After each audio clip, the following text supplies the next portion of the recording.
안녕하세요. 오늘의 사연입니다. 구독과 좋아요 한 번씩 부탁드릴게요. 바로 사연 시작하겠습니다. 저는 결혼한 지 3년 된 30대 전업주부입니다. 남편은 대기업에서 영업직으로 근무하고 있고 촉망받는 30대입니다. 저도 예전에는 같은 회사에서 일했어요. 어렸을 때부터 국어를 좋아했던 저는 대학에서도 국어 국문학과 전공으로 대학원에도 진학했지만 취업을 생각하기 시작했을 때 학문을 계속 연구하는 데는 여성이라서 불리함이 있다고 느낀 저는 대기업에 취직하는 것을 선택했습니다. 거기서 남편을 만나 결혼을 하였습니다. 같은 부서에 배치된 저에게 남편은 모르는 게 있으면 뭐든지 물어보라며 밝게 말을 걸어줬습니다. 제가 말하긴 뭐하지만 저는 대학 시절 미스 춘향 본선에 올라간 적도 있고 키도 컸기 때문에 신입사원 중에서도 꽤 눈에 띄었던 것 같아요. 학창시절부터 저에게 대시하는 남자들은 많았지만 외모만 보고 다가올 뿐 저를 진심으로 대해주진 않는 사람들 뿐이었습니다. 그래서 자연스럽게 웃음으로 넘어가는 것에 익숙해져 있었습니다. 다만 남편은 아닌 것 같았어요. 지금까지 대학 연구실에 틀어박혀서 비슷한 동료들과 연구하며 지내던 제가 세상 물정을 몰랐을지도 모릅니다. 외모 때문에 오해받을 때도 많았지만 저는 의외일 정도로 낯을 많이 가리는 성격이었어요.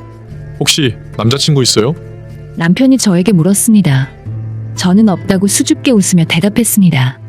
제 수줍은 웃음에 남편도 쑥스러웠는지 웃으며 괜찮으시다면 저와 사귀실래요? 남편에게 고백을 받은 저는 흔쾌히 고개를 끄덕였습니다. 이렇게 정중하게 고백을 받은 적은 지금까지 없었습니다. 남편은 항상 멋진 장소나 맛있는 가게들을 찾아 데려다 주었어요. 지금까지 대학 캠퍼스에만 박혀 있었던 저로서는 모든 것이 처음이었습니다. 그로부터 1년이 지났을 무렵 제 생일 파티에서 반지를 건네받았습니다. 결혼하자는 말을 들었을 때는 몸이 하늘에 떠오르는 기분이 들며 정말 뿅 간다는 느낌이 이런 거구나 하는 생각이 들었어요. 저는 청혼을 받아들이고 고개를 끄덕였습니다. 근데 남편은 저에게 부탁 한 가지를 했습니다. 그건 일을 그만두고 집에서 전업주부를 해줬으면 한다는 거였습니다. 저는 지금의 일이 하고 싶었던 일이 아니었기에 전업주부로 지낸다면 집안일도 하며 틈틈이 좋아하는 책을 읽을 수 있을 거로 생각해서 부탁을 들어주기로 했습니다. 아니, 오히려 고마운 부탁이었습니다. 그 후 서로의 부모님께 인사도 드리러 갔습니다. 저희 부모님은 매우 기뻐하셨습니다. 당연히 그럴만 하셨을 겁니다. 수수한 차림으로 학교만 다니고 세상 물정 잘 모르고 연구만 하던 딸이 결혼하겠다고 남편을 데려왔으니 말이에요. 저희 부모님은 나름 자산가로서 땅과 상가 건물이 있었고 거기서 나오는 임대 수입으로 생활하고 있었습니다. 생활비 걱정이 없으신 부모님은 집 옆에서 취미삼아 카페를 운영하고 계십니다. 부모님은 저희가 결혼한다고 해서 친정집 근처에 마당 딸린 전원주택도 사서 리모델링 해주시겠다고 하셨어요. 그리고 선물로 해주는 것이기에 돈 걱정은 하지 말라고 하셨습니다. 저희 집이 부자인 것에 놀라고 덤으로 집까지 마련해 주신다는 사실에 남편은 2번 놀랐습니다. 눈이 돌아갈 만할 거예요. 다른 사람들은 대출받아서 집을 구하는데 돈 걱정 없이 내 집 마련을 하게 됐으니까요. 그로부터 몇 달이 지나 결혼식을 마치고 신혼여행에서 돌아온 저희는 신혼생활을 시작했습니다. 남편의 희망대로 저는 회사를 퇴사하고 전업주부가 되었습니다. 전업주부라 나름대로 여유가 많을 거로 생각했던 저는 잠시나마 행복했어요. 아침에는 일찍 일어나서 아침을 준비하고 남편을 보내면 설거지를 하고 빨래하고 정원 청소 모든 게 다 끝났다고 생각할 때쯤 점심시간입니다. 혼자서 점심을 간단하게 먹고 집안 청소를 합니다. 깔끔한 성격이기도 하지만 혼자서 큰 집을 관리하려니 힘들어요. 점심 먹은 것도 금방 배가 꺼져버립니다. 겨우 한숨 돌리고 시계 보면 저녁 준비를 해야 할 시간이 됩니다. 책을 읽을 여유는 거의 없었어요. 어떨 땐 몸이 축나서 한숨 자다가 저녁 준비를 까먹기도 했어요. 그러면 그때마다 남편은 화를 냅니다. 하루 종일 힘들게 일하고 왔는데 적어도 밥은 해둬야 할 거 아냐? 그리고 내가 세탁소에 맡겨달라는 옷은 왜 안 맡긴 거야? 도대체 집에 있으면서 하는 게 뭐야? 이런 말을 들을 때면 나도 사람이고 아플 때가 있고 쉬고 싶을 때가 있다고 대꾸합니다. 그리고 잠자리에 들 때면 남편은 언제 그랬냐는 듯 저를 건드립니다. 피곤하고 졸려서 그냥 자고 싶다고 남편을 거절해도 남편은 포기가 없습니다. 자포자기 심정으로 체념하고 얼른 지쳐 떨어져 잠이나 빨리 잤으면 하는 생각이 들 뿐입니다. 다만 다른 집도 다 비슷할 거야 하며 스스로를 위안하고 있었습니다. 남편은 야근도 많았고 출장도 많았습니다. 그럴 때마다 외로움보다는 마음의 편안함이 느껴졌습니다. 결혼 2년 차에 접어들자 저를 대하는 남편의 태도가 확연히 달라졌어요. 예전에는 화가 나도 금방 풀고 대화하고 함께 시간 보내려는 남편이었는데 이제는 저를 신경도 쓰지 않고 그대로 방에 들어가 잠만 잡니다. 여전히 야근이나 출장이 많지만 어딘가 다른 분위기가 느껴졌어요. 나중에 생각해보면 그게 바람의 징후였는지도 몰라요. 큰맘 먹고 남편에게 친근하게 대화를 걸어봐도 중요한 업무를 맡아서 신경 쓸 것도 많고 바쁘고 피곤하다고 귀찮게 하지 말아달라는 말만 되풀이합니다. 저는 남편의 말을 믿었습니다. 그러다 어느 날 밤 평소와 다르게 일찍 퇴근한 남편이 기분 전환할 겸 외식하자 했고 저도 외출 안 한 지 오래돼서 근사한 레스토랑에서 함께 저녁을 먹고 기나긴 밤을 함께 보냈습니다. 그리고 다음날 아침이 됐는데 왼쪽 가슴 갈비뼈 근처에서 통증이 살짝 느껴졌습니다. 근육통은 아닌 것 같은데 경험해보지 못한 통증이었어요. 파스를 붙여야 하나 하며 손으로 아픈 부위를 눌러봤는데 뭔가 단단한 응어리가 느껴졌습니다. 저는 뭔가 불안한 예감이 들어 집에서 가장 가까운 대학병원으로 바로 달려갔습니다. 다행히 평이 좋은 의사가 근무 중이었고 바로 진료 예약을 할 수 있었습니다. 초조하게 제 차례를 기다리며 앞에 앉아 있으니 저를 불렀습니다. 진찰실에 들어가니 다정해 보이는 여의사가 차분하게 말해주셨습니다. 불편하신 곳부터 한번 확인해 볼게요. 너무 걱정하지 마시고 여기에 반드시 누우시면 제가 만져볼 테니 통증이 느껴지면 말씀해 주세요. 여의사가 말한 대로 진찰대에 누웠습니다. 의사 선생님은 손으로 눌러 응어리가 어느 정도 크기인지 확인하는 것 같았습니다. 그러고 나서 엑스레이 촬영과 검사가 계속됐습니다. 그 후에는 혈액 검사와 응어리 부분의 바늘을 찔러 샘플 채취도 했습니다. 검사를 모두 끝내고 진찰실로 다시 갔습니다. 오늘 모든 결과가 나오지 않지만 결과가 나오면 방문하라고 연락 갑니다. 뭔가 의사 선생님의 말끝에 슬픔이 묻어있는 느낌이었습니다. 그날 밤 남편과 이야기 나누고 싶었지만 집에 들어오지 않았어요. 저는 불안한 밤을 혼자 보냈습니다. 다음날 돌아온 남편에게 어젯밤에 집에 안 들어온 걸 따졌습니다. 전화도 안 받고 어제 왜 집에 안 들어온 거야? 어제 급하게 자료 준비할 게 있어서 회사에서 계속 일했어. 너무 바빠서 핸드폰 배터리가 다 된 줄 몰랐어. 어쨌든 미리 연락 못 해줘서 미안해. 그건 그렇고 의사 선생님이 뭐래? 아직 결과가 다 안 나와서 모르겠는데 의사 선생님 분위기로 봐선 좋지 않을 것 같아. 저는 눈가가 촉촉해지며 말했습니다. 불안함이 계속 엄습하니 언제든 눈물이 쏟아질 것처럼 계속 눈망울에 눈물이 맺혔습니다. 아직 결과 나오지 않은 거 보면 뭐 별일 있겠어? 남편은 저를 쳐다보지도 않고 말합니다. 이제 제가 아무렇게나 돼도 상관이 없어 보이는 남편을 보니 이때까지 참았던 눈물이 뺨을 타고 흘러내렸습니다. 남편은 이런 제 모습도 눈치채지 못하고 계속 폰으로 메시지를 주고받느라 정신없어요. 저는 침대에 쓰러져 정신을 차려보니 베개를 눈물로 적시며 잠들었습니다. 방에 아침 햇살이 비쳤지만 이미 남편의 모습은 없었습니다. 며칠이 지나서 검사 결과가 나왔다고 연락이 왔어요. 마음을 가라앉히고 병원으로 갔습니다. 남편과 함께하고 싶었지만 그날 이후 남편은 집에 들어오지 않았습니다. 진찰실에 들어가니 묘한 얼굴의 여의사가 있었습니다. 안녕하세요. 여기 앉으세요.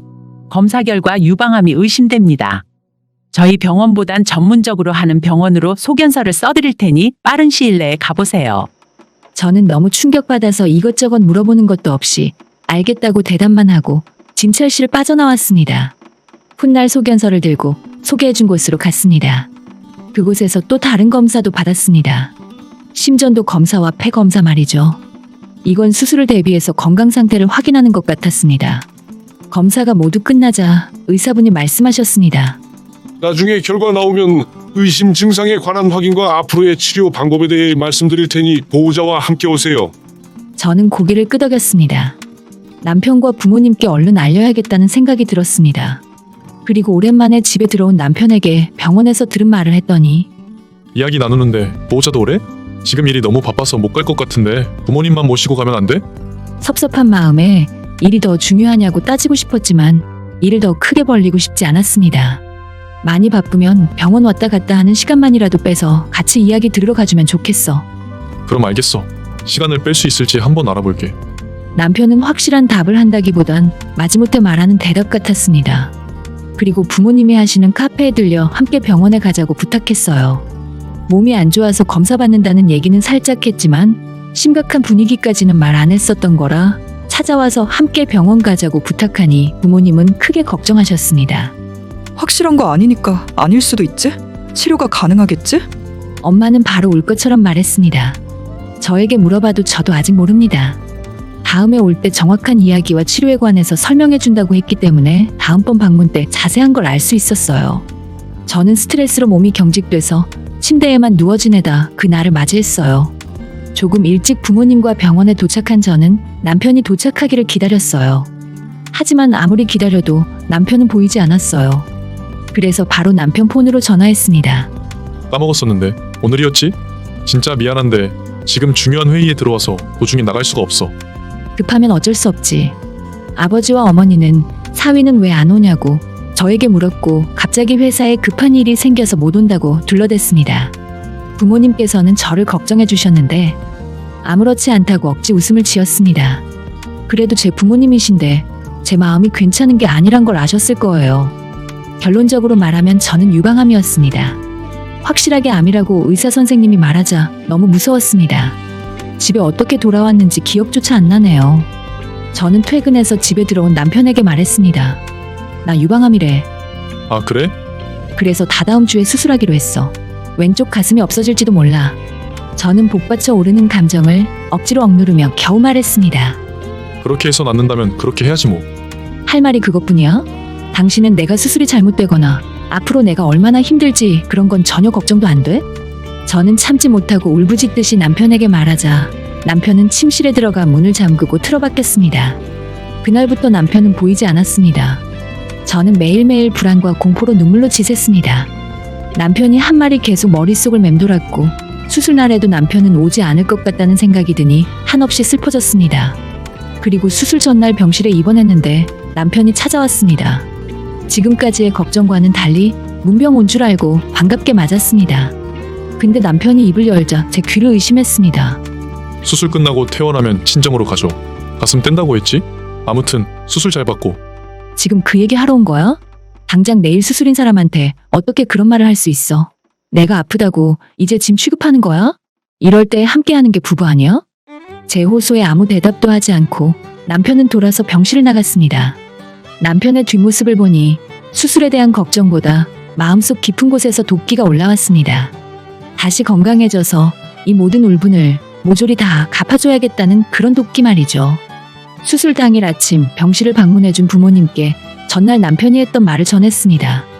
아버지는 분통을 터뜨리며 수술 끝나면 당장 이혼하라고 하셨고 어머니도 힘들 때 힘이 돼주지 못하는 사람과 평생 함께 사는 건 고통이라며 사위가 그런 사람인 줄 알았다면 결혼 반대했을 거라며 분노하셨습니다. 저는 이제부터 마음을 독하게 먹고 꼭 건강을 회복해서 후회하게 해주겠다고 말하고 부모님을 진정시켜드리고 수술실로 향했습니다. 수술실에서 눈 몇 번 깜박이고 다시 눈을 뜨니 저는 중환자실에 있었어요. 완전히 마취가 깨서 건강 상태가 안정될 때까지 하루 정도는 모니터에 연결된다고 합니다.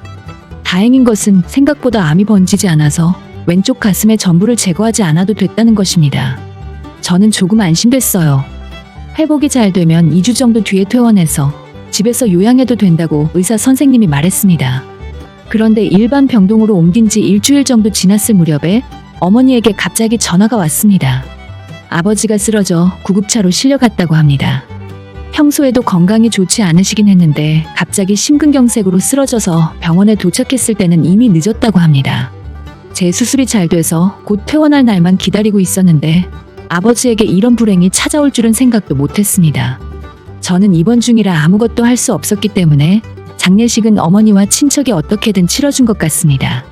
이럴 때도 남편은 전혀 연락이 안 됐습니다. 회사에 연락했더니 해외로 출장을 가서 당분간은 돌아오지 않을 거라고 하더군요. 아버지가 돌아가셨기 때문에 대신해서 연락 좀 취해달라고 회사에 부탁했습니다. 한평생을 저를 위해 살아주신 아버지가 돌아가셨는데 아무것도 못하고 있는 저 자신이 너무 속상했습니다. 퇴원한 뒤 저는 친정으로 갔습니다.